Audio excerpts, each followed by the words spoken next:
ஓம் முருகா போற்றி, கந்தா போற்றி, கடம்பா போற்றி, கதிர்வேலா போற்றி, அறுபடை வீடு கொண்ட முருகப்பெருமானே போற்றி போற்றி. என் செல்லமே, ஒரு விஷயம் உன்னை மாற்றச் செய்யும். அந்த மாற்றத்தினால் உன் முகம் மலரும். எப்படி என்று கேட்கிறாயா? இந்த முருகப்பெருமான் சொல்வதை நம்பிக்கையோடு கேள். வாழ்க்கையில் மனசை கஷ்டப்படுத்தி தீமை செய்பவர்கள் நிறைய பேர் உன்னை சுற்றி இருந்து கொண்டுதான் இருப்பார்கள். அல்லது முன்னாடி செய்திருக்கலாம், முன்னாடி இருந்திருக்கலாம், இப்பொழுதும் செய்து கொண்டிருக்கலாம், அல்லது எதிர்காலத்தில் செய்யலாம். யாரோ ஒருத்தவர் தீமை செய்தார்கள் என்று வருத்தப்பட்டு மனதை போட்டு குழம்பிக் கொண்டு கஷ்டப்பட்டு கொண்டதே இருக்காதே. தெளிவாக இந்த முருகப்பெருமான் ஒன்று மட்டும் சொல்றேன், கேட்டுக்கோ. தீமை செய்தவர்கள் உன்னை தொலைத்து விட்டார்கள். உன்னை திரும்பி பெற வேண்டும் என்று நினைத்தாலும் முடியவே முடியாது. அவர்களுடைய வாழ்க்கை நாம இருக்கவே போறதில்லை என்பதுதான் நல்லதுதானே. அவர்களுடைய உண்மையான முகம் தெரிய வந்துவிட்டது உனக்கு. பின் என்ன நன்மைதானே உனக்கு? கவலைப்படாதே, கலங்காதே. கெட்டவர்களை அடையாளம் கண்டு அவர்களிடம் இருந்து மீண்டு வந்து விட்டாய் என்று சந்தோஷப்பட்டுக்கொள். நல்ல வேளை, மோசமானவர்களிடம் இருந்து தக்க சமயத்தில் விலகிவிட்டோம் என்று உன்னுடைய அடுத்த இலக்கை நோக்கி நகன்று கொண்டே இரு. உன்னை போன்ற நல்ல உள்ளத்தை இழந்து விட்டோம் என்ற வருத்தத்தை நான் அவர்களுக்கு உணரச் செய்து விடுகிறேன். கவலைப்படாதே. எனவே தீமை செய்தவர்களை உதறி தள்ளிவிட்டு போய்கொண்டே இரு. தடங்கள் இல்லாமல் வெற்றி பெறுவாய். உனக்கு சோதனை அதிகமாக இருந்ததென்றால் சுகம் பெரிய அளவில் வரப்போகிறது என்றுதானே அர்த்தம். தீமை செய்தவர்களை பார்த்து கோபப்படாதே. அவர்களை பழிக்கு பழி வாங்க வேண்டும் என்று நினைக்காதே. மன்னித்து விட்டுவிடு. உன்னுடைய பெருந்தன்மை அங்குதான் இருக்கிறது.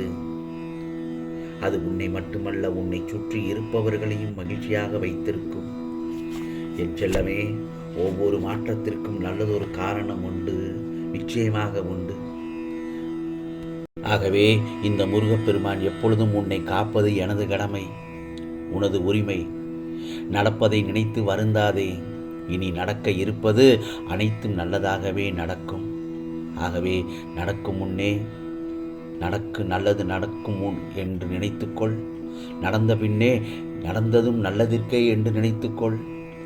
தலைகீழாக நின்றாலும் தலையில் எழுதியது நடந்தேதான் தீரும் என்பார்கள். ஆனால் என்னை நாடி வந்துவிட்டால் உன் தலையெழுத்தை நான் நல்ல முறையில் மாற்றி அமைப்பேன். ஆம் செல்லமே, உன்னுடைய தன்மானத்தை யாரிடத்திலும் விட்டு கொடுக்க வேண்டாம். உன்னை விட சிறந்தவன் இந்த உலகில் ஒருவரும் இல்லை.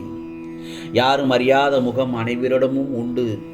அது தெரியாத வரை அனைவர்களும் நல்லவர்கள்தான். அச்சம் இருக்கும் வரை அறிவாளியாக முடியாது. பிறரை ஏமாற்ற மாட்டேன் என்ற உறுதி வந்தால் மனிதன் வாழ்வில் உயர்ந்து விடுவான். பணத்தை தியாகம் செய், கொள்கையை தியாகம் செய்யாதே. செல்வத்திற்கும் புகழிற்கும் அறிவுதான் வேறு.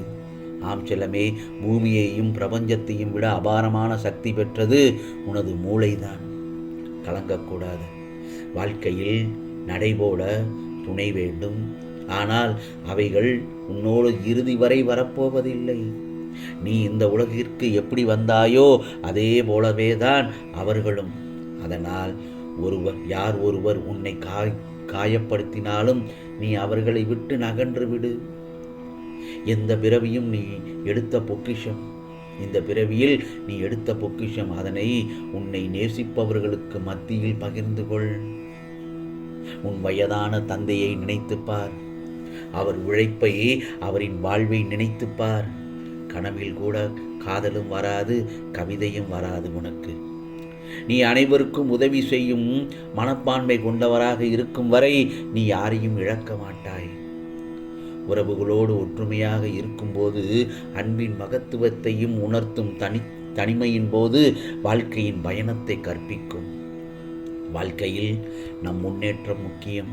அதைவிட அவசியம் நம் மன அமைதியும் மகிழ்ச்சியும் தானே. வீட்டுக்குள்ளேயே இருக்கும் ஒரு பொருளை வீதியெல்லாம் தேடுவதை போன்றுதான் நமக்குள்ளேயே இருக்கும் நிம்மதியையும் இறைவனையும் எங்கெங்கோ தேடுவது நான் உனக்குள் தான் இருக்கின்றேன் என் செல்லமே. என்னை வெளியில் தேடாதே. உன் மனமே எனது கோவில். உலகில் ஏமாற்றங்களை சந்திக்காதவர்களே இருக்க முடியாது. இந்த பிரபஞ்சத்தில் ஏமாற்றமான சூழ்நிலைகளை அனுபவமாக எடுத்துக்கொள்ள வேண்டுமே தவிர வருத்தப்பட்டு கொண்டே இருந்தால் எதுவுமே மாறாது. இனி எல்லாம் நல்லதாகவே நடக்கும் என்ற நம்பிக்கையோடும் பொறுமையோடும் சகிப்புத்தன்மையோடும் சுறுசுறுப்பான மனதோடும் உன் கடமைகளை மட்டும் செய். உன்னுடைய காரியங்கள் அனைத்தும் நிச்சயம் கைகூடும். நிச்சயமாக உன் காரியங்கள் எல்லாம் கைகூடும். வழிகளை எதிர்கொள்வது கடினம்தான். ஆனால் நினைவில் மட்டும் வைத்துக்கொள், வழிகள்தான் உன்னை வலிமையாக்கும் என்று. எதிரிகள் எனக்கு இல்லை என்றோ சொல்வதை விட எதிரிகளை நான் உருவாக்குவதில்லை என்று சொல்வது உத்தமம். இன்னாரை போல வாழ வேண்டும் என்று நாம் நினைப்பதை விட நம்மை போல வாழ வேண்டும் என்று பிறர் எண்ணும் அளவிற்கு நாம் வாழ்ந்து காட்டுவது தானே சிறப்பு. நீ நினைத்தது வியக்கும் அளவிற்கு நிச்சயம் இந்த முருகப்பெருமான் உன் வாழ்க்கையில் நல்லதொரு மாறுதல்கள் நிச்சயமாக நடைபெறும். எத்தனை தோல்விகள், எத்தனை துக்கங்கள் எல்லாம் வந்து கடந்து போய்விட்டன. இனி உன் துன்பங்கள் நீங்கி இன்பங்கள் பெருகும் காலம் வந்துவிட்டது.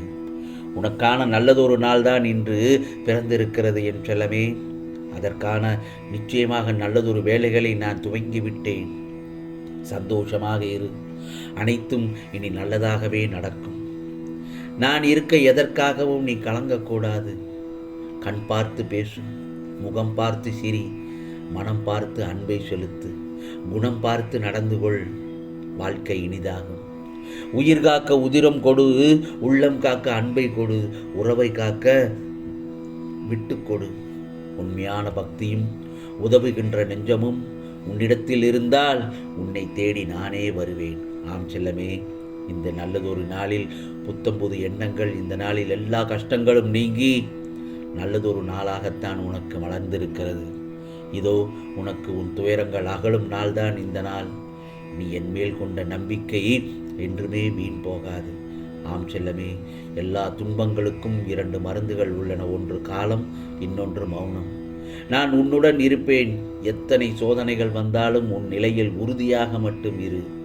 தாங்கும் சக்தியை இந்த முருகப்பெருமான் நான் உனக்கு அருள்பாலிப்பேன். கடந்து வா, நன்மை மட்டும் உன்னை சேரும். நீ மனம் உருகி கேட்கும் ஒவ்வொரு பிரார்த்தனைகளுக்கும் நிச்சயமாக நான் பதிலளிப்பேன். பொறுமையோடும் தன்னம்பிக்கையோடும் இரு. நல்லதே நடக்கும். ஆம் செல்லமே, உனக்கானதெல்லாம் நிச்சயமாக நல்லதே நடக்கும். நல்லது மட்டுமே நடக்கும். அதுவும் நன்மையாகவே இருக்கும். ஓம் சரவண பவ. ஓம் சரவண பவ. ஓம் சரவண பவ.